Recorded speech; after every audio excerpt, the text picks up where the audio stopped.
우리가 수요일마다 통독을 이렇게 한 장씩 하고 있는데 오늘 어느새 히브리서가 마지막 장 13장까지 이렇게 왔습니다. 그래서 오늘은 이게 주제가 보니까 하나님께서 기뻐하시는 제사 이런 타이틀이 이렇게 붙어 이렇게 있습니다. 그래서 오늘 히브리서 13장을 우리가 나눠보게 되기를 이렇게 원하는데요. 이 앞에 히브리서는 우리가 딱 대상을 생각하면 됩니다. 히브리서 대상은 누구예요?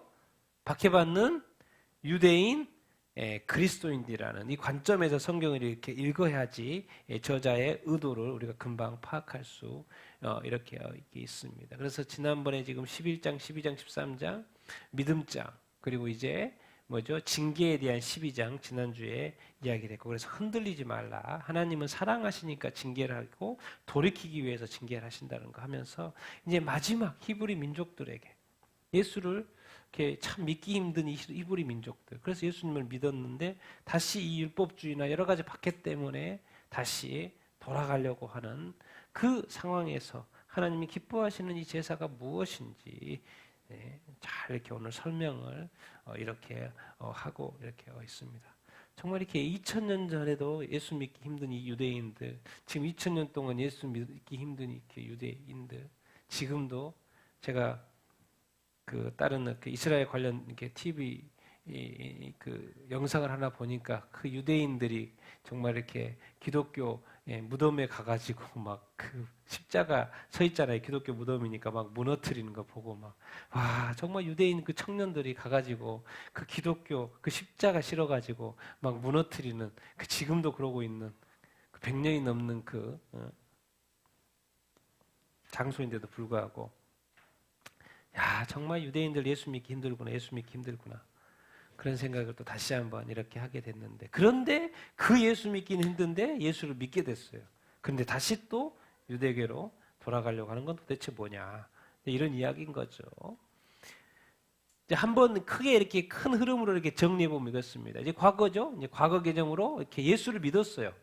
유대의 그리스도인들이 유대교에서 예수님을 믿어서 개종을 했죠. 그래서 하나님의 나라의 약속을 이렇게 받게 된 것이죠. 그래서 너무 정말 이렇게 기쁜 거죠. 내가 이제 하나님의 나라, 천국, 영생을 소유했다라는 거죠. 예수 그리스도가 메시아라는 거, 그리스도라는 것을 믿게 돼서 너무 행복했죠.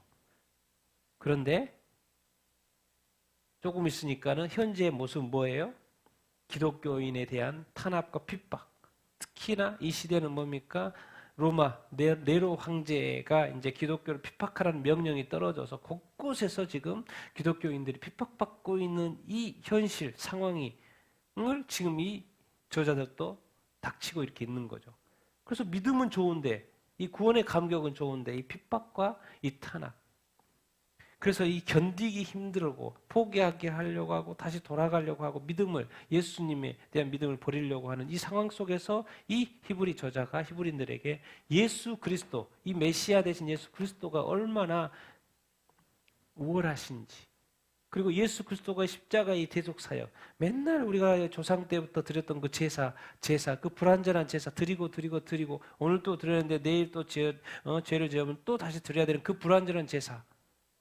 그러나 예수 그리스도의 이 대속의 사역, 속죄는 온전한 거고 한 번으로 영원한 효력이 있는 이 대속의 사역에 대해서 구체적으로 아주 설명을 잘 했죠. 왜 이렇게 설명을 길게 이렇게 히브리서에서 설명을 합니까? 이제는 진짜 예수 그리스도가 진짜니까 흔들리지 말고 중심 잃지 말고 이제 그리스도 안에서 선한 열매, 성령의 열매, 구원의 열매, 정말 이렇게 주님의 열매 맺으면서 살아야 돼.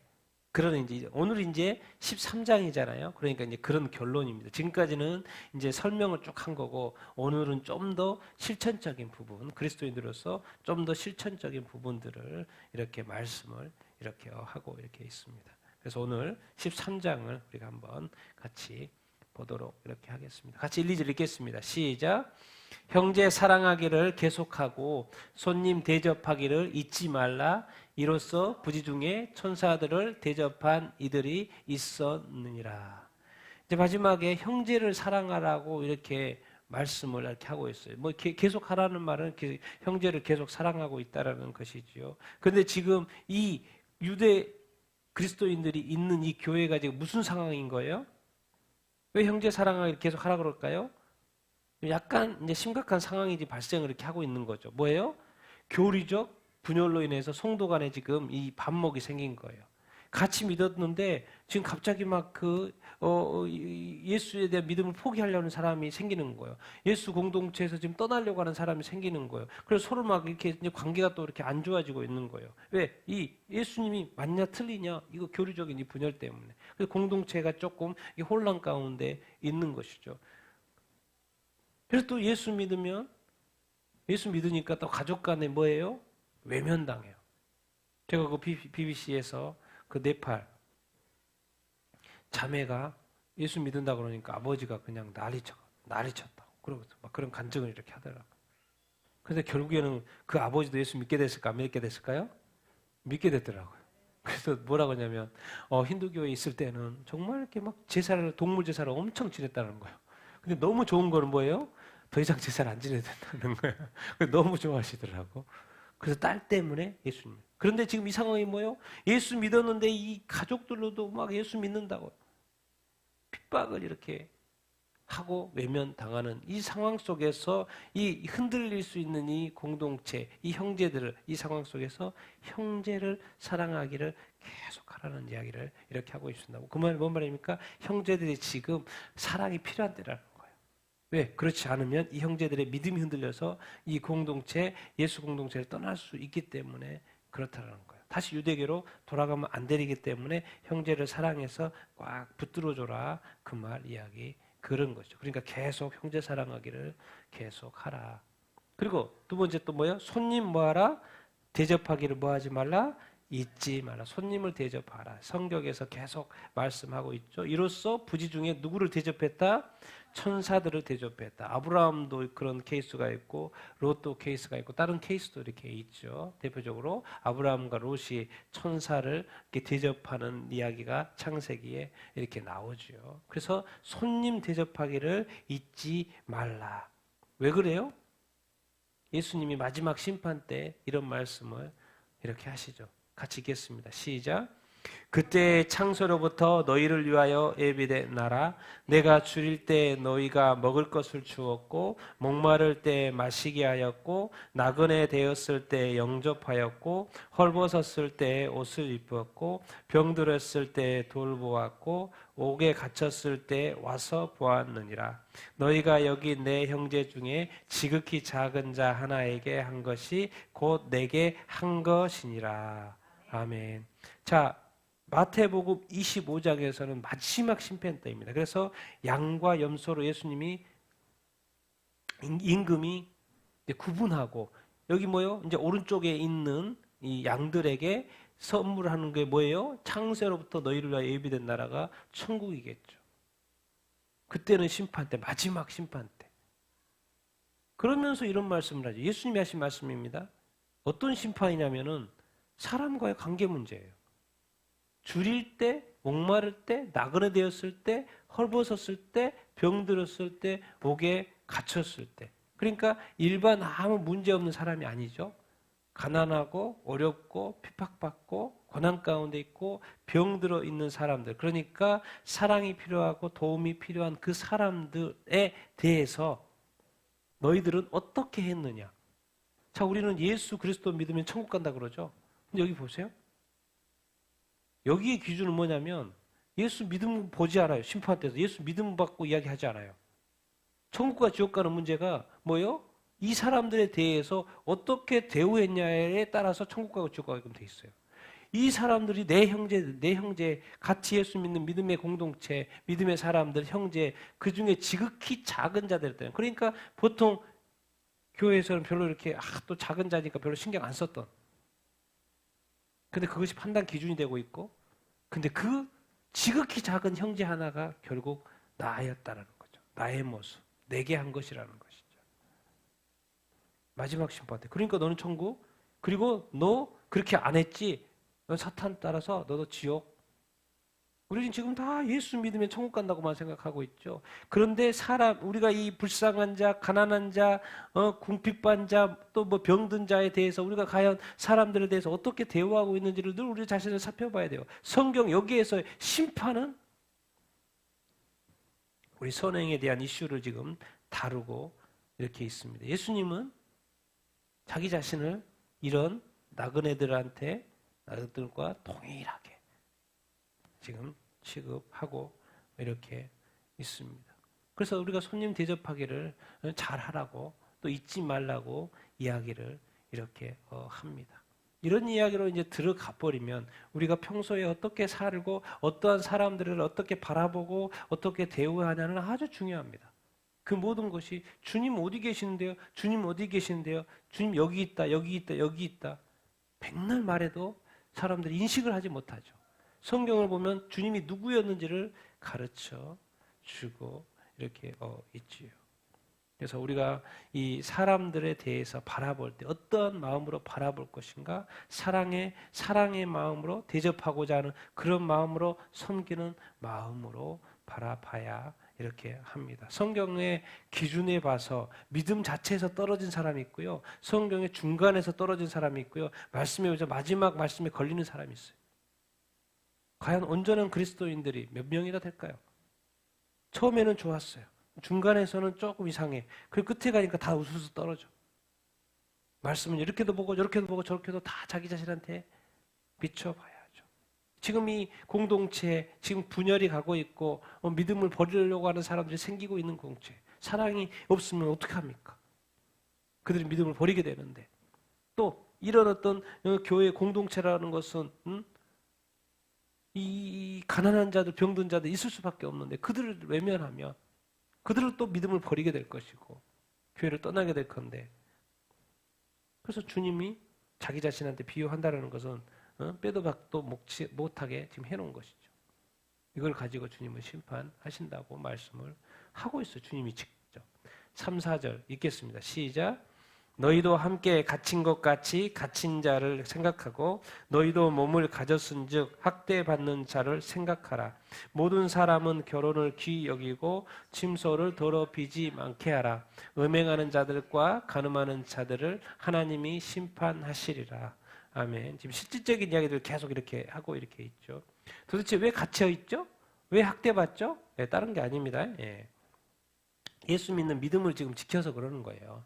예수 그리스도를 증거하다 보니까 갇히게 된 거예요. 왜? 그 당시에 지금 핍박받는 시대잖아요. 복음 전하는 거에 대해서 교회와 성도다 그럼 무조건 다 잡아가가지고 지금 감옥에 가두는 시대예요. 핍박받는 시대예요. 그러니까 많은 성도들이 갇혀 있잖아요. 지금 또 거기 가서 뭐 감옥에만 갇혀 있으니까 엄청나게 고문도 받고 학대도 받고 너 믿어 안 믿어 막 그런 시험이 있고 그러니까 그런 사람들에 대해서 생각해 주라는 거예요. 생각해 주고 또 그 앞에 말로는 그들에게 찾아가지고 사실 그때 찾아갈 수가 없죠. 찾아가면 뭐 하니까? 잡히니까. 그러니까 생각하라는 거예요. 기도해 주라는 거예요. 공감해 주라는 거예요. 그들을 기억해 주라고 하는 이야기입니다. 왜? 그들이 지금 갇혀 있는 것은 믿음 때문에 그렇기 때문에. 그리스도 때문에. 그들이 그 믿음을 포기하지 않고 있기 때문에.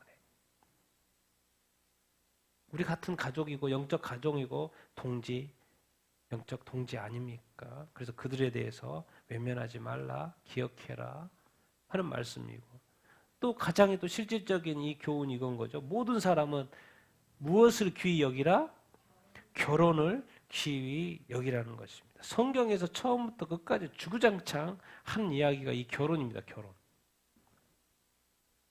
그래서 절대로 음행하는 것을 성경에서 처음부터 창세기부터 계속 지적합니다. 음행하는 거, 간음하는 거 하나님이 뭐 하신다? 심판하신다는 거예요. 왜? 하나님이 세우신 원칙이 있죠. 왜? 결혼이라는 것은 부부간에 하게끔 돼 있고 남녀간에 하게끔 되어 이렇게 있죠. 그래서 결혼 서약을 합니다. 그리고 한 몸이 됩니다. 그런데 바람을 피우거나 그렇게 하면 돼요? 안 돼요? 안 되는 거죠. 음행이나 간음은 성경에서 계속해서 말하고 있습니다. 심판한다, 심판한다. 하나님이 심판한다. 그래서 남녀가 결혼하게끔 만들어놨죠. 도대체 이 결혼이라는 건 사실 궁극적으로는 예수 그리스도와 신부된 이 교회와의 결혼을 사실 예비하는 거거든요. 그 모형이죠. 왜? 천국에 가서는 남녀가 결혼하는 것은 없잖아요. 예, 예수님과 우리와 같이 정말 이렇게 결혼해서 사는 것처럼 이렇게 살게 되니까. 이것을 표방하는 건데 지금 예수님만 사랑해야 되는데 다른 신도 사랑하고 다른 신도 구원자라 그러고 요즘에 종교 통합 시대에 뭐 구원이 여기저기 다 있다 그러고 예수님도 나의 신랑 여기도 나의 신랑 여기도 나의 신랑 그러면 된다 안 된다? 절대로 안 된다는 그것이 영적 간음이고 영적 음행이다 가르쳐 주고 이렇게 있습니다. 하나님은 반드시 이 결혼에 대해서 얼마나 요즘에는 이렇게 이게 가볍게 여기는지 모릅니다. 뉴스나 이런 이야기 들어보면 정말 이렇게 별의별 이야기들이 너무나도 많습니다. 끝까지 이 성경적인 이 결혼관, 이 남녀간 부부간을 가지고 끝까지 우리는 가야 합니다. 왜? 세상은 더 자유롭게, 더 리버럴하게 그렇게 갈 것이에요. 그것이 뭐 좋다고 생각하겠죠. 그리고 우리 교회에 대해서 성도들에 대해서 더 이상하게 생각할 거예요. 아닙니다. 우리는 끝까지 이 성경적인 결혼관념을 가져야 이렇게 합니다. 오히려 우리는 이렇게 생각을 해야죠. 같이 읽겠습니다. 시작. 너희 몸은 너희가 하나님께로부터 받은 바 너희 가운데 계신 성령의 전인 줄을 알지 못하느냐. 너희는 너희 자신의 것이 아니라 값으로 산 것이 되었으니 그런즉 너희 몸으로 하나님께 영광을 돌리라. 아멘. 고린도전서에서 계속해서 말하고 있는 것은 너희 몸이 누구의 전이다? 성령의 전인데 이거는 누가 주셨다? 성령을 누가 주셨다? 하나님 아버지가. 예수 그리스도를 우리한테 보내주셨고 성령을 우리한테 보내주셔가지고 성령이 우리 몸에 내주하시게끔 하시는 그 모든 것을 지시하시고 그 명령하신 분이 바로 하나님 아버지라는 거예요. 우리가 하나님 아버지를 믿는데 그래서 우리 몸이 성령의 전이니까 너는 예수의 피값으로 산 거야. 너희는 너희 자신의 것이 아니야. 값으로 산 것이야. 여러분 지금 딱 생각할 때 내 몸이 내 것인가? 하나님의 것인가? 딱 대답할 수 있습니까? 내가 내 것이 아니다? 하나님의 것이다? 주님의 것이다라는 인식이 지금 팍 옵니까? 아니면 좀 제가 이렇게 질문을 던질 때 감이 좀 떨어집니까? 정말 내가 내 몸이 지금 이 몸이요. 이게 몸이 건강할 수도 있고 안 건강할 수도 있고 또 어린애일 수도 있고 나이 먹은 걸 수도 있고 지금 이 질문 앞에 내 몸이 내 것이 아니다라는 거예요. 하나님이 예수의 피값으로 산 몸이라는 거예요. 하나님의 몸이니까 하나님의 성령을 주시는 것이죠. 뭐 하라고? 너희 몸으로 하나님께 뭐 하라고? 영광을 돌리라고. 그러니까 우리 삶의 목표, 우리가 살면 살수록 우리가 몸을 건강하게 하고 이렇게 튼튼하게 하고 살아가는 모든 이 몸짓들 찬양하고 경배하고 뿐만 아니라 우리가 일하고 우리가 이렇게 손놀림을 하고 하는 이 모든 것들 도대체 왜 하는 거예요? 누구한테 영광 돌리려고? 하나님한테 영광 돌리려고요. 그러니까 이런 것도 열심히 해야죠. 왜? 하면 할수록 하나님께 영광이 되는 거니까. 그러나 한 가지 인식. 도대체 내 몸이 누구 것이냐? 빨리 이 어떤 그 관점을 확실히 가져야 합니다. 그렇게 되면 더 이상 고민하지 않습니다. 내가 내 것이 아니라는 그 결정이 딱 내려지는 이상, 내 몸이 하나님 것이라고 하는 이상, 내가 내 몸을 건강을 위해서 노력해야 되는 것도 왜 건강을 위해서 노력해야 돼요? 내 몸이 내 것이 아니고 누구 거니까? 하나님의 것이니까. 내 몸을 튼튼하게 해야 되는 이유가 뭐예요? 하나님의 것이니까. 왜? 튼튼해야지 하나님께 뭘 돌릴 수 있기 때문에 영광을 돌릴 수 있기 때문에. 왜 결혼을 귀히 여기고 음해가거나 간음하지 말아야 돼요? 내 몸이 내 것이 아니기 때문에. 누구 것이기 때문에? 하나님이고. 내가 또 왜 형제를 사랑해야 되고 손님 대접하라는 이 하나님의 말씀을 따라야 돼요? 내 몸이 내 것이 아니기 때문에. 나는 그러면 자동으로 그렇게 해야 되는 거예요? 안 해야 되는 거예요? 해야 되는 것이죠. 지금 우리는 많은요, 어떻게든 말씀을 막 지키려고 예수를 쓰는 사다가 또 되네 안 되네 또 회개하고 또 뭐 이렇게 싸움하고 있죠. 출발이 틀렸어요. 출발을 아예 그냥 나는 내가 왜 그렇게 해야 되지? 하나님이 내 몸을 샀기 때문에 나는 내 몸은 아니다. 그러니까 하루를 살아가는 이 모든 것들이 뭐예요? 나는 누구를 위해서 살아갈 수밖에 없는 거예요? 하나님의 영광을 위해서 살아갈 수밖에 없는 거죠. 그러니까 내가 하는 모든 것들은 다 하나님을 위한 것인 거예요. 그래서 내가 나를 위해서 고민하지 않아요. 그런데 끊임없이 이 세상은 이 결혼을 파괴하고 또 이게 뭐예요? 이 세상에 무시할 수 없는 게 자동으로 나옵니다. 너무나도 중요한 이 결혼 문제, 또 그 다음에 이 돈 문제 언급 안 할 수가 없어요. 히브리인이라고요? 예, 유혹이 안 넘어갈 것 같습니까?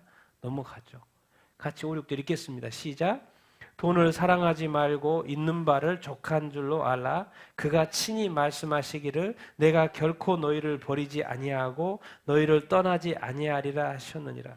그러므로 우리가 담대히 말하되 주는 나를 돕는 이시니 내가 무서워하지 아니하겠노라. 사람이 내게 어찌하리요 하노라.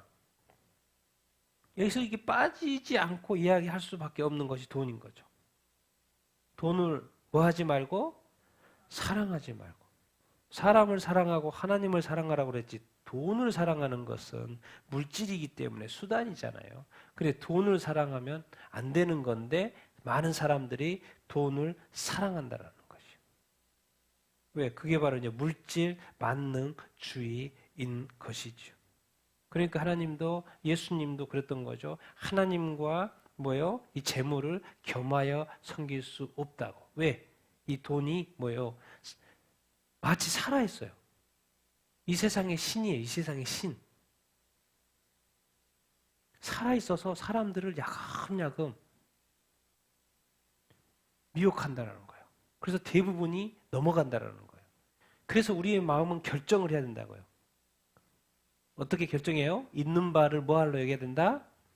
족한 줄로 여기라는 그 마음의 결정을 하지 않으면 이 돈의 어택을 받았을 때, 공격을 받았을 때 대부분은 그 돈의 어택, 공격을 받고 쓰러질 수밖에 없다라는 거예요.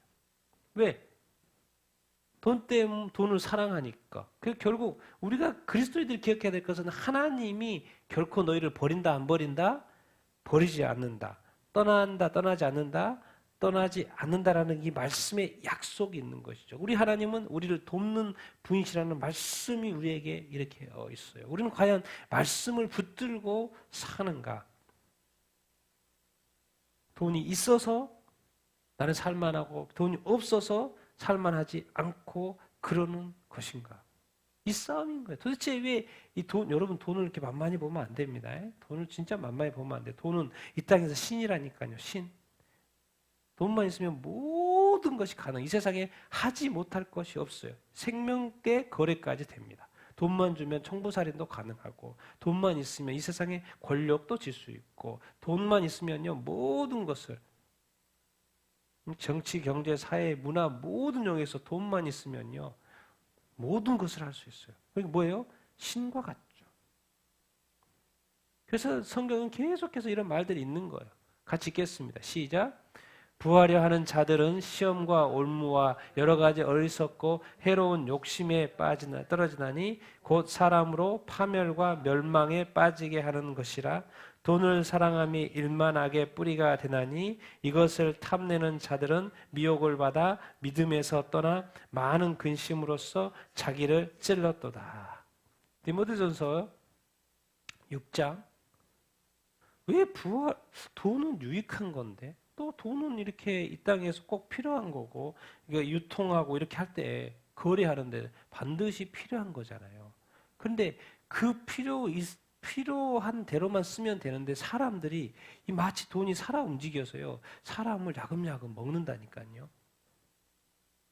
부하려 하는 이 마음 속에 시험과 업무와 여러 가지 어리석고 해로운 뭐가 발생해요?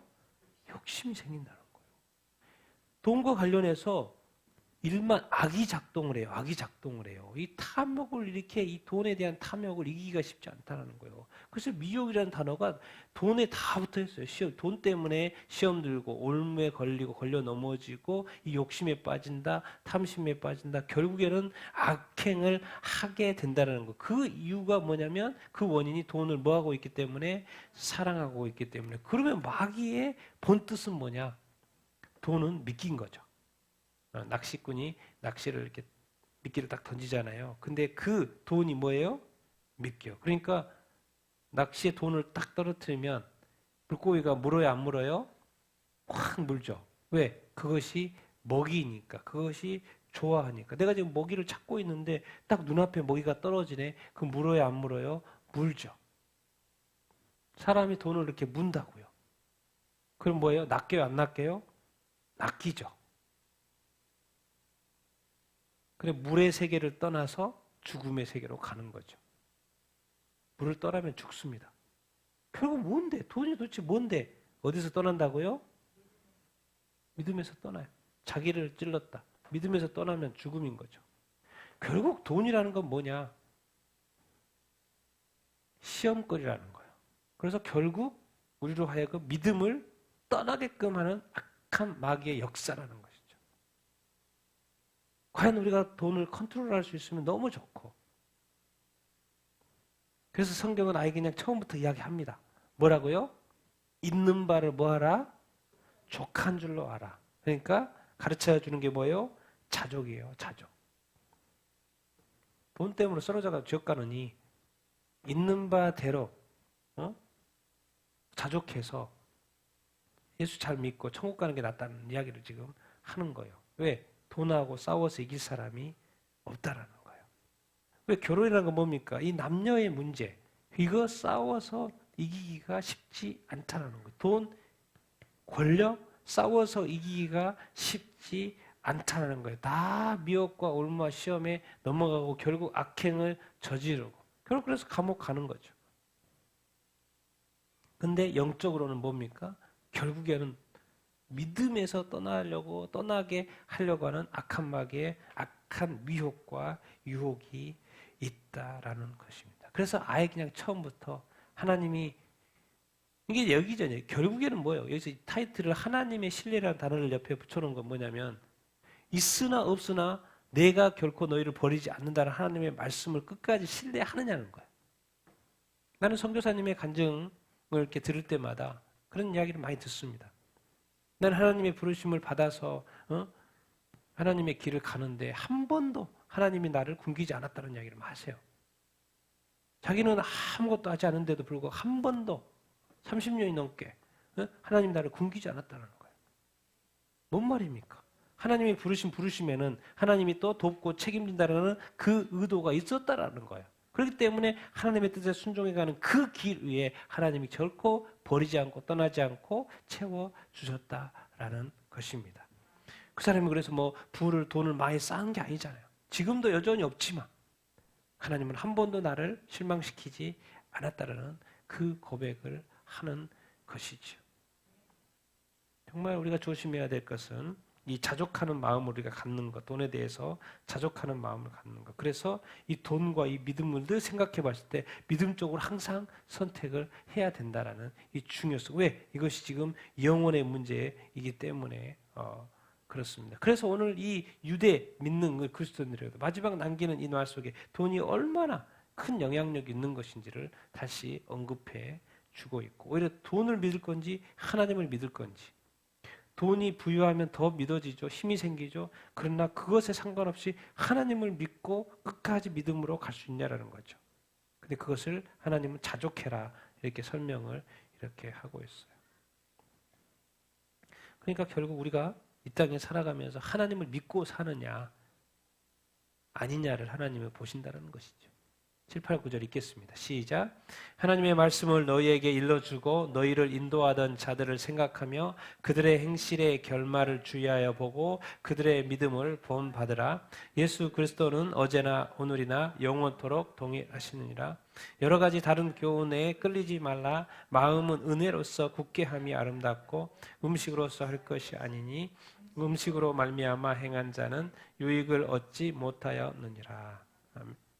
하나님의 말씀 너희에게 일러주고 너희를 인도하는 자들은 뭐죠? 교회의 영적 지도자들이겠죠. 교회 지도자들, 목회자들, 교육자들 그런 사람들에 대해서 생각하고 그들의 행실의 결말을 보라는 거예요. 본이 되고 사실 이제 예수 믿는 이것 때문에 끝까지 믿음 잘 지켜서 숭고한 사람도 그 당시에 너무나도 많고 주의 보고 그들의 믿음을 뭐해라?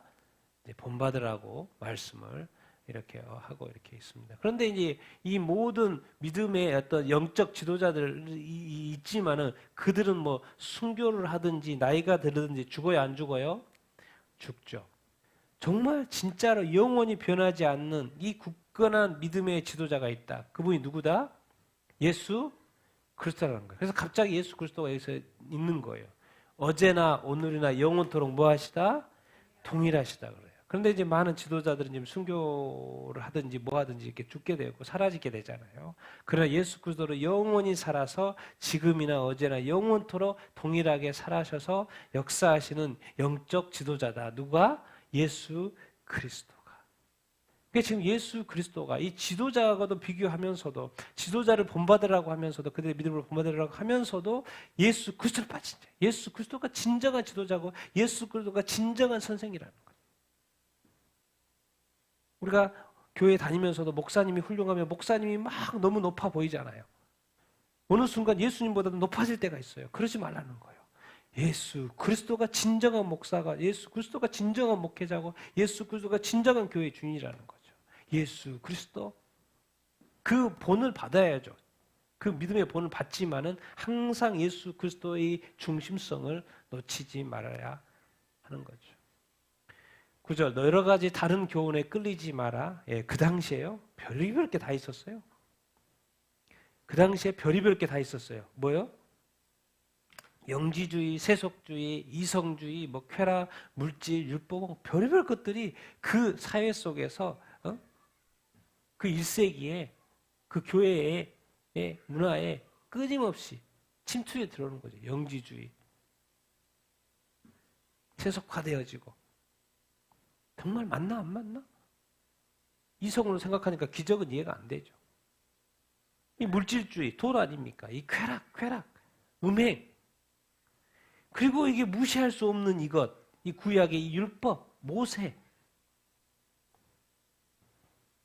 그래서 그들이 이 힘든 게 그런 거예요. 그래서 이제 마음은 은혜로서 굳게 하며 아름답고 음식으로서 할 것이 아니라는 단어가 이거 나온 게 이겁니다. 율법주의 때문에. 음식이라는 단어가 여기서 나오는 게.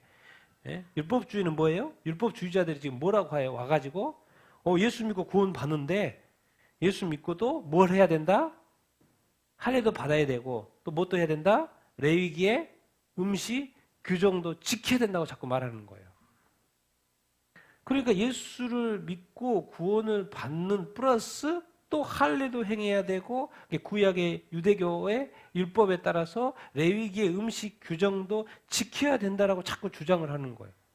그런데 그게 아닌데 그냥 성경 사도들의 말 들어보면은 예수 믿고 구원받는다고 돼 있는데 더 이상 할례나 이런 거 그 구약 레위기의 음식 규정 이런 거 안 따라도 된다 그러는데 근데 자꾸 율법주의자들 와가지고 아니야. 예수 믿어도 할례 받아야 되고 레위기의 음식 규정 지켜야 돼. 그러니까는 마음은 은혜로서 굳건하게 하며 아름답고 음식으로서 할 것이 아니라고 말하는 것은 이게 무엇입니까? 음식으로 말미암아 행하는 것은 유익하지 못하다고 말하는 거예요. 그게 아니라는 거예요. 예수 믿고 구원을 받는 거라고 말하는 거예요. 왜? 이 모든 것은 다 하나님의 은혜인 거죠.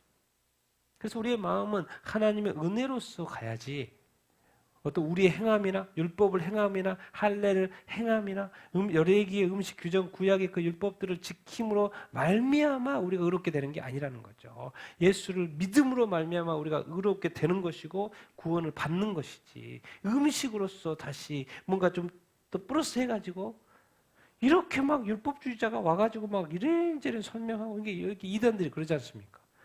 그냥 지금까지 성경대로 믿어보고 기독교 개신교 이렇게 믿어보면은 지금까지 기독교 역사가 오랫동안 왔는데 몇십 년 전부터 갑자기 또 막 구약을 강조하고 뭐 이야기하고 막 이것저것 막 플러스 알파. 그래서 뭔가 이렇게 해야지 더 구원받고, 또 이렇게 해야지 구원받고, 심지어 구원파도 나오고, 뭐 이렇게 해야지 구원받고, 또 이거 예수를 믿지만 또 이것도 구약에 이것도 행해야 되고 저것도 행해야 되고 자꾸만 그런 것들이 생기잖아요. 그러니까 사람들이 헷갈려. 또 많은 사람들이 그런 율법주의적인 그것에 빠져요. 성경은 다 알고 있었어요. 많은 믿는 사람들이 그렇게 될 거라는 것을. 유대인들이지 예수 믿는 개신교가 됐는데도 불구하고 또 그럴 거라는 걸 알고 있었죠. 그래서 지금 히브리서가 쓰여진 것이 아닙니까? 히브리 민족을 대상으로. 근데 그게 아니라고 지금 가르쳐 주고 이렇게 있는 것이죠. 오직 예수입니다. 오직 예수. 같이 한번 읽겠습니다. 시작.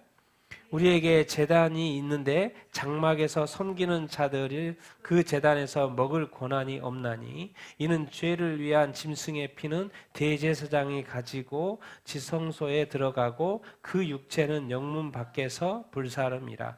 그러므로 예수도 자기의 피로써 백성을 거룩하게 하려고 성문 밖에서 고난을 받으셨느니라. 그런즉 우리도 그의 치욕을 짊어지고 영문 밖으로 그에게 나아가자. 아멘. 이거죠. 대제사장이 대속죄일에 1년에 한 번 욤키푸르 대속죄일에 지성소에 들어가죠. 근데 여기서의 재난은 이제 십자가 재난인데 예수님이 십자가에 못 박혀 주신 그 재난에 장막에서 섬기는다는 유대주의자들이죠. 유대교를 믿는 자들이죠. 그들에게는 그 재단에서 먹을 권한이 이렇게 없죠. 이는 죄를 위한 짐승의 피, 이는 대제사장이 가지고 어디에 들어가요? 대제사장이 어디에? 여기서 이제 성소라고 그랬는데 사실 지성소라고 해야지 정확하죠. 지성소에 들어가고 그 육체는 어디에서? 영문이라는 것은 뭐죠? 그 군영, 병영의 문 밖으로, 이스라엘 그 군대 밖으로, 영문 밖에서 불사른다. 예수님이 대제사장이잖아요. 그러니까 예수님은 짐승의 피였는데 이제는 대제사장인 예수가 와가지고 자기 피로 백성을 뭐하게 해서 거룩하게. 지금 왜 대제사장이 지성소에 들어가요? 백성을 거룩하게, 죄사함 때문에 들어간 거 아닙니까? 근데 예수는 자기의 피로 백성을 거룩하게 하기 위해서 지성소에 들어갔죠. 그런데 똑같이 그 육체는 영문 밖에서 불사른 것처럼 예수의 몸은 성문 밖에서 뭘 받았어요? 고난을 받았어요. 지금 예수의 몸은 십자가에 못 박힌 데는 예루살렘 아니죠. 갈보리산이죠. 영문 밖에서 지금 예수님은 십자가의 고난을 받으셨죠. 정말 이 유대주의의 이 불완전한 이 제사의식, 거기에서 예수 그리스도, 메시아 예수 그리스도 와가지고 예수의 속죄, 십자가의 속죄, 십자가의 이 죽음과 이 부활, 한 번의 영원한 완전하신 이 속죄. 지금 이거하고 지금 계속 싸우는 거예요. 아니, 성전에 가서 또 뭔가 제사를 좀 드리는 습관이 오래도 돼 있으니까 또 그렇게 드리는 것이 나 뭔가 좀 더 하고 싶어. 그게 또 좀 정확한 것 같고. 예수 그리스도가 십자가에 못 박혀 죽은 것을 그냥 믿음으로 그 한 번의 영원한 제사. 처음에는 믿었는데 자꾸 이렇게 또 그런 제사도 드려야 된다고 유대주의자들이 그러니까 또 그런 것 같기도 하고. 그럼 뭐예요? 완전한 제사로 넘어왔다가 다시 불완전한 이 제사로 돌아가면은 이게 다시 예수 그리스도의 영원한 이 단번에 속죄를 뭐 하는 거예요? 거부하는 것이고 부인하는 꼴이 돼버리는 거잖아요. 그러니까 절대로 유대교로 돌아가면 안 된다는 거. 다시 제사를 드리면 안 된다는 것을 지금 말씀을 하고 이렇게 있는 것입니다. 그 말이 뭔 말입니까? 니들이 지금 예수께로 온 것이 맞다라는 거예요. 예수께로. 다시 돌아가면 안 된다는 거. 오히려 우리도 그의 치욕을 짊어지고 영문 밖으로 그에게 뭐자? 그가 누굽니까? 예수께로 나가죠. 영문 밖에서 예수님이 치욕을 당하셨죠. 십자가의 고난을 당하시고 죽음을 당하셨어요. 우리도 영문 밖으로 예수님께로 가자라는 거예요.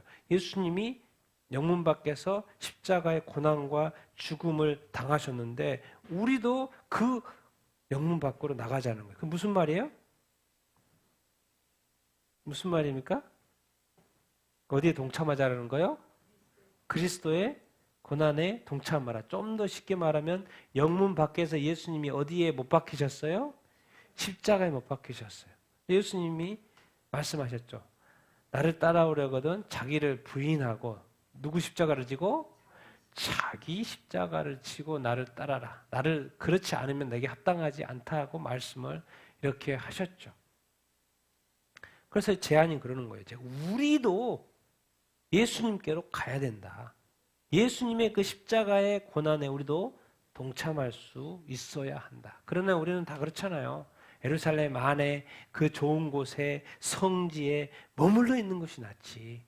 누가 이 괴로운 고난에 또 이렇게 막 그 핍박에 동참합니까? 아이 그냥 옛날로 다시 돌아갔다 또 다시 돌아오면 되지 뭐. 교회를 떠났다 다시 돌아오면 되지. 예수님을 믿었다가 다시 돌아오면 되지. 뭐 이렇게 하면 안 된다는 거죠. 그래서 성경은 히브리서에서 계속 말씀해줘요. 유대인들은 하나님을 믿었고요. 하나님의 민족이요. 그래서 예수 그리스도로 이렇게 넘어왔어요. 그래서 예수 그리스도 영원한 속죄가 됐는데 지금 히브리서에서 계속해서 두 번이나 강조한 건 뭐예요? 다시 속죄하는 거라는 건 없다. 예수 그리스도께 영원히 속죄했기 때문에 다시 무슨 짐승을 하든지 다른 속죄함이 없다라는 거예요. 예수 그리스도가 끝이라는 거죠. 그런데 지금 다시 옛날로 이 불완전한 유대 이 주의로 가려고 하니까 그러면 안 된다. 오히려 네가 지금 예수 믿는 것 때문에 가정에서도 그렇고 이 사회에서도 그렇고 박해받고 막 어려움을 겪고 이렇게 있는데 오히려 그 고난에 그것은 그리스도의 고난이니까 그 고난에 동참하는 것이 맞다. 오히려 그래서 예수께로 가자. 예수께로 가자. 그런 이야기를 하고 이렇게 있는 것입니다. 다시 한번 그리스도의 우월성, 다시 돌아갔다 다시 돌아오는 건 없다는 거예요. 왜? 다시 예수 그리스도를 십자가에 못 박을 수 없으니까. 오히려 더 적극적으로 이렇게 말씀을 하시죠. 읽겠습니다. 시작. 우리가 여기에는 영구한 도성이 없으므로 장차 올 것을 찾나니 그러므로 우리는 예수로 말미암아 항상 찬송의 제사를 하나님께 드리자. 이는 그 이름을 증언하는 입술의 열매니라. 오직 선을 행함과 서로 나누어 주기를 잊지 말라. 하나님은 이 같은 제사를 기뻐하시느니라. 아멘.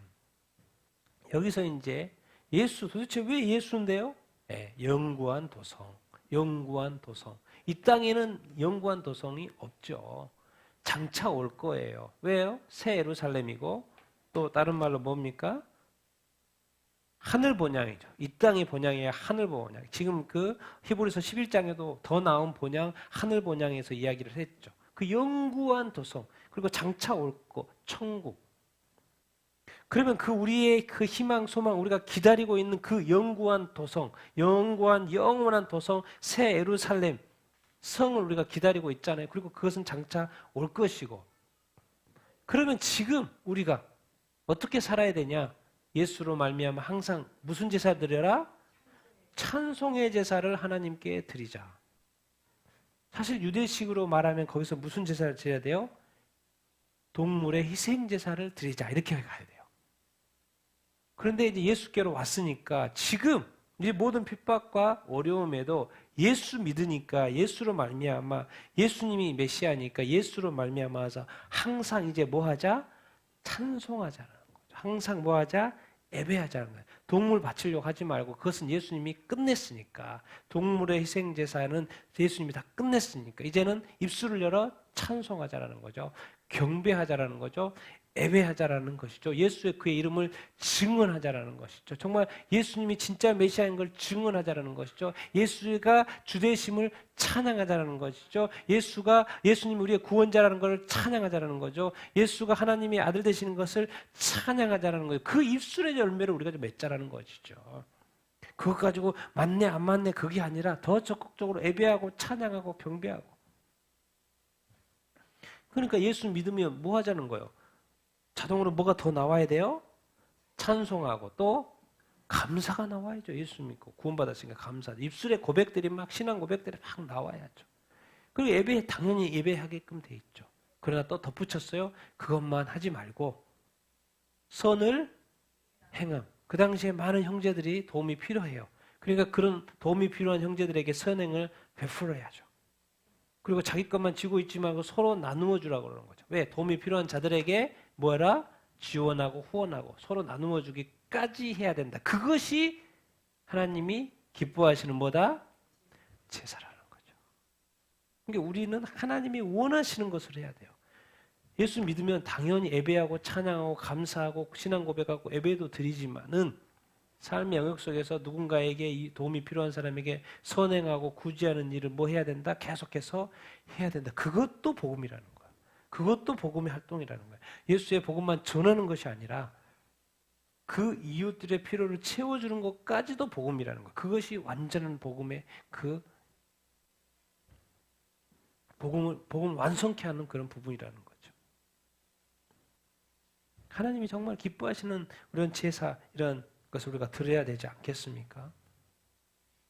정말 이 구약의 의식 제사, 예수 그리스도는 십자가의 죽으심으로 말미암아 영원한 제사를 드렸기 때문에 다시 너희들은 구약의 이 의식적인 제사로 돌아가면 안 돼. 이제는 무슨 예배를 드려야 된다?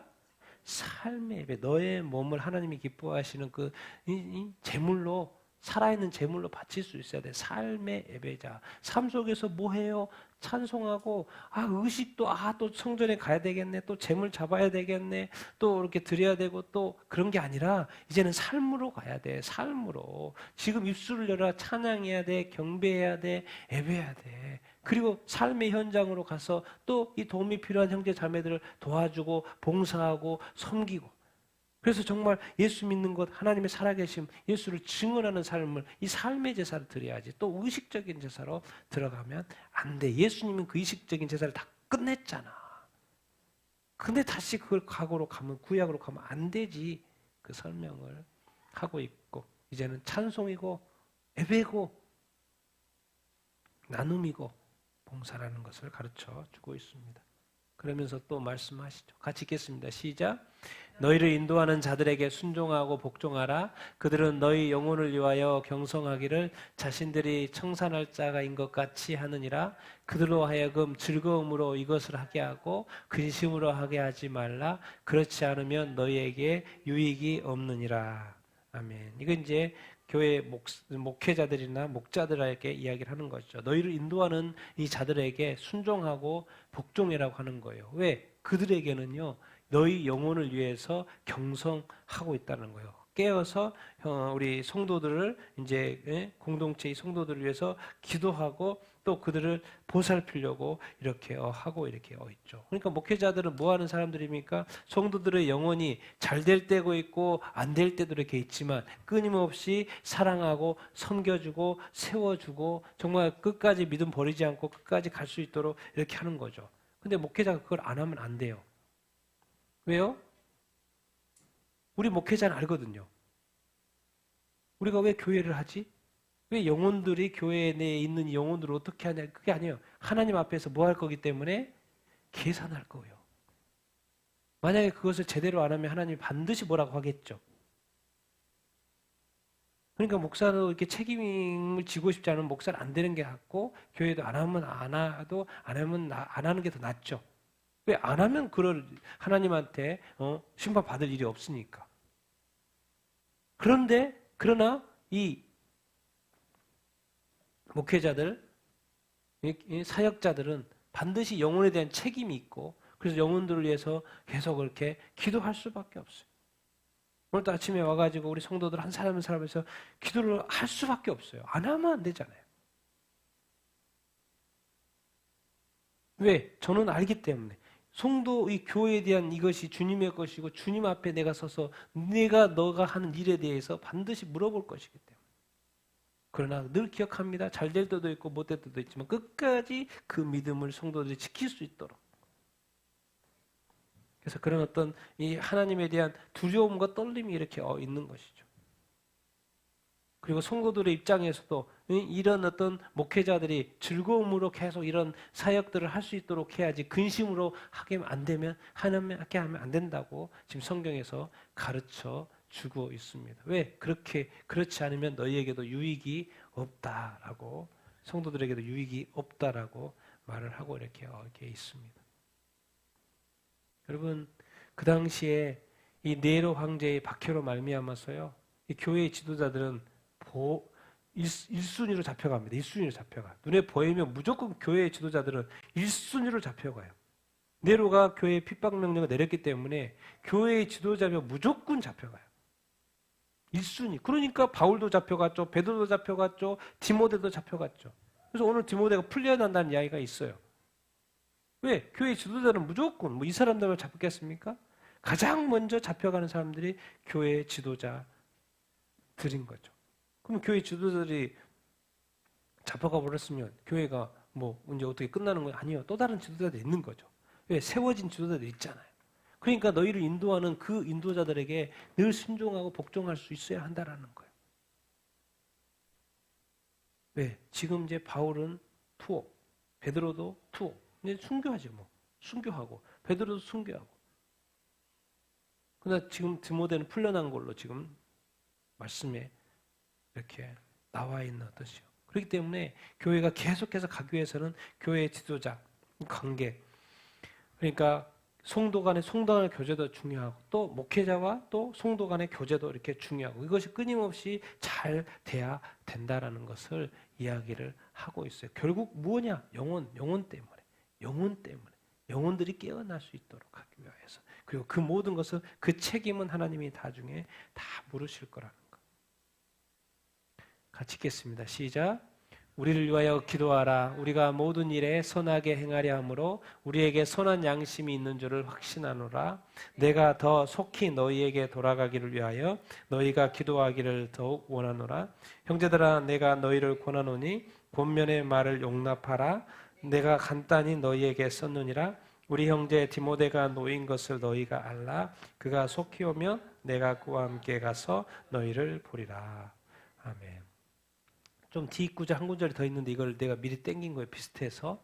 그래서 이 저자가 말을 하는 거예요. 우리를 위해서도 기도해 주라는 거예요. 목회자들이니까 목회자들을 위해서 또 여러분도 저를 위해서도 그렇고 이 교회 지도자들을 위해서도 계속 기도해 줘야 합니다. 왜? 끊임없이 모든 일에 온전히 선하게 갈 수 있도록 그렇게 해야 하죠. 그리고 이 저자도 지금 나 속히 너희한테 가고 싶다. 그런데 이런 말을 해요. 우리 형제 디모데가 최근에 놓였다는 거, 풀려났다는 거야. 풀려났죠. 지금 계속 갇혀있지 않아. 지금 잡혔는데 다시 풀려났어. 그래서 우리 형제 디모데가 놓였으니까 그가 속히 오면은 내가 그와 함께 가서 너희를 보리라. 너희 만나러 갈게. 그런 이야기를 하고 이렇게 하고 있습니다. 그러면서 너희가 지금 이 편지 쓴 글 내가 간단히 너희들한테 썼는데 이거는 너희들한테 뭐가 이렇게 막 위협하려고 하거나 막 이렇게 하려고 하는 게 아니고 권면하는 말이야. 권면하는 말이니까 좀 잘 좀 들어봐라. 이렇게 잘 받아들여줘라. 이게 참 이 마음이 얼마나 좋습니까? 형제들아, 내가 너희를 권하노니 내가 너한테 권면의 말을 하느니 따뜻하게 한다는 거죠. 강요하지도 않고 잘 들어보라고. 사랑의 마음으로 이렇게 한 거죠. 왜? 이것이 맞으니까. 예수 그리스도가 맞으니까. 너 혼란 가운데 고민 가운데 빠지면 안 돼. 네가 믿는 믿음이 맞아. 다시 돌아가면 안 돼. 예수님을 끝까지 어제나 오늘이나 동일한 예수 그리스도가 이 십자가에 못 박혀 죽어서 영원한 제사를 치르는 그 예수 그리스도 이 복음 이게 맞아. 그래서 자세하게 설명도 해주고 이 권면의 말. 얼마나 이 사랑의 이 마음이 이 저자에게 있습니까? 이 유대인, 이 그리스도인들에게. 그래서 이 권면의 말을 너희들이 용납하고 잘 받아들이고 잘 이렇게 새겨라. 그런 말을 이렇게 하면서 마지막 이렇게 축복의 기도를 이렇게 하죠. 마지막에 같이 읽겠습니다. 시작. 양들의 큰 목자이신 우리 주 예수를 영원한 언약의 피로 죽은 자 가운데서 이끌어내신 평강의 하나님이 모든 선한 일에 너희를 온전하게 하사 자기 뜻을 행하게 하시고 그 앞에 즐거운 것을 예수 그리스도로 말미암아 우리 가운데서 이루시기를 원하노라. 영광이 그에게 세세 무궁토록 있을지어다. 아멘. 너희를 인도하는 자들 곧 모든 성도들에게 문안하라. 이탈리아에서 온 자들도 너희에게 문안하느니라. 은혜가 모든 사람에게 있을지어다. 아멘. 양들의 큰 목자죠. 목자는 왜 양들을 지켜주죠? 왜? 위협으로부터 안전하게 지켜주신 그러니까 우리가 예수 그리스도가 우리의 목자라고 하면요, 예수 그리스도가 우리의 모든 위험에서 우리를 지켜줄 줄로 믿어야 할 줄로 믿습니다. 예수 그리스도께서 우리의 삶을 지켜줄 줄로 믿습니다. 그게 목자인 거예요, 목자인 거예요. 그러니까 우리가 그리스도의 양이니까 예수님이 우리를 지켜줄 줄로 이렇게 믿습니다. 그래서 끝까지 신뢰하는 거예요. 그 예수 그리스도 왜 우리를 지켜주실까? 왜? 어떻게 하셨는데요? 자기의 영원한 언약의 피로 우리를 살리기 위해서 십자가에 못 박혀 죽으신 거 아닙니까? 그런데 그 언약을 이루신 예수 그리스도, 죽으신 예수 그리스도를 평강의 하나님께서 살려내셨죠. 그래서 이제 지금 21절의 말이 좀 약간 좀 그래서 제가 좀 이렇게 다른 번역, 쉬운 번역으로 이게 모든 선한 일에 너희를 온전하게 하사 자기의 뜻 행하려고 이렇게 했는데 이렇게 하면 좀 더 이렇게 이해하기가 쉬워서 이렇게 한번 읽어보겠습니다. 시작. 자신의 뜻을 행할 수 있도록 모든 선한 것으로 너희를 온전하게 하셔서 자기에게 기쁨이 되는 것을 예수 그리스도를 통하여 우리 안에서 행하시기를 원한다. 그러니까 하나님이 우리를 완전하게 하시기를 원하시는 거예요. 왜? 자신의 뜻을 행하고 자신에게 뭐가 되는 것? 기쁨이 되는 것을 예수 그리스도를 통하여 우리 안에서 뭐 하시기 위해서? 행하시기 위해서. 그러니까 우리가 우리를 위해서 열심히 사는 것도 있지만요. 우리가 기도해야 돼요. 하나님이 내 안에서 역사하시도록. 하나님이 하나님의 뜻을 두고 내 안에서 역사하시도록. 하나님의 뜻이 무엇입니까? 내게 가르쳐 주시고 내가 순종하겠습니다. 하나님이 이루시고자 하는 하나님의 뜻이 이 땅 가운데 있어요. 그래서 하나님이 기뻐하시는 뜻이 있어요. 그것을 나한테 두고 행하게 하시는, 또 나를 통해서 행하신다는 거예요. 예수 그리스도를 통해서 우리 안에서 행하신다는 거예요. 그러니까 뭡니까? 같이 늘 우리가 하나님의 뜻을 묻고 내가 하나님의 뜻을 찾아서 하나님께 순종하려고 하는 마음이 늘 있어야 한다라는 거예요. 대부분은 내가 어떻게, 지금까지 저도 그랬고요. 저도 어떻게든 하나님 열심히 섬기는 데만 관심이 있었죠. 그래서 하나님 뭐든지 순종하려고 그랬고 늘 하나님이 말씀하시면 그냥 열심히 살아왔어요. 근데 이제 열심히 또 여기까지 또 와보니까는 점점 더 이렇게 신앙이 이거 내가 열심히 주를 위해서 사는 것도 중요한데 주님이 내 안에서 역사하는 것도 중요하구나. 주님이 내 안에서 일하시기를 원하시는구나. 내 열심으로 하는 것도 중요했는데 성령이 내 안에서 역사하는 것도 중요하구나. 성령의 인도하심을 받는 것이 중요하구나. 이런 것도 제가 점점 더 알게 되는 것 같아요. 오늘 말씀도 예수 그리스도를 믿고 그 믿음 안에서 온전히 거기에 다시 돌아가면 안 돼 말하는데 하나님이 네 안에서 역사하기를 원하신다. 이런 말씀을 하고 있는 거예요. 그 기쁘신 뜻을 두고 하나님이 나 자신을 사용하기 원한다는 그 뜻을 이해하게 되기를 축원합니다. 그리고 하나님이 나를 마음껏 사용하실 수 있도록, 그러니까 내가 들을 귀가 있어야 하는 것이죠. 하나님이 뜻하신 바를 깨닫게 해주실 때 깨닫는 마음이 있어야 하는 것이죠. 왜? 나도 하나님의 나라를 위해서 일하고 싶고 이제 하나님도 나를 통해서 일하고 싶다라는 거예요. 그것은 다 예수 그리스도를 통해서 하실 터인데 왜 도대체? 뭘 위해서? 영광. 왜? 이 모든 일들이 행해짐으로 말미암아 하나님께서 영광 받으시기 때문에 우리 영광은 그 영광은 세세 무궁토록 있을 그 영광. 앞으로의 우리의 삶을 통해서도 새 영광들을 하나님께 올려드리게 되길, 새 일들로 하나님께 영광 올려드릴 수 있게 되기를 바랍니다. 아멘. 너희를 인도하는 지도자들이 있습니다. 또 성도들도 있습니다. 당연히 지도자도 있고 성도도 있고. 근데 이게 이제 이거 한 가지만 나누면 이탈리아에서 온 자들은 누구겠습니까? 로마 신자들이라는 거예요. 로마 이방인 신자들이 지금 누구한테 문안해요? 유대 그리스도인 신자들한테 문안하고 있어요. 사실 유대 신자들이 로마 신자들한테 문안하는 게 맞죠.